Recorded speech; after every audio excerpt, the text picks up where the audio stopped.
শেওড়াফুলি থেকে তারকেশ্বর ধাম প্রবেশ পর্যন্ত 5 কিলোমিটার অন্তর অন্তর সরকারি সেবা কেন্দ্র থাকবে।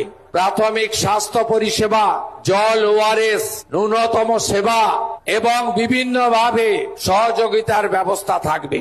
প্রশাসন, পুলিশ আধিকারিকরা তারা পুণ্যার্থীদের জন্য ট্রাফিক এবং যানজট নিয়ন্ত্রণ করে সুরক্ষিত যাতায়াতের ব্যবস্থা করবে। আগামী দিনে তারকেশ্বর ধামকে আন্তর্জাতিক তীর্থক্ষেত্র, শ্রাবণী মেলাকে জাতীয় মেলার রূপ দেওয়া সহ এর ঐতিহ্য, সেই উচ্চতা আমরা সর্বত্র পৌঁছে দিতে চাই। ধর্মীয় পর্যটনের ক্ষেত্রে আমরা বাইরের রাজ্যের বা বিদেশি পর্যটকদেরও পাবো। এখানে যদি আবহাওয়া ভালো থাকে, প্রত্যেক সোমবার সরকারের পরিবহন দপ্তরের হেলিকপ্টার পুষ্পবৃষ্টি, গোলাপ বৃষ্টি করতে থাকবে।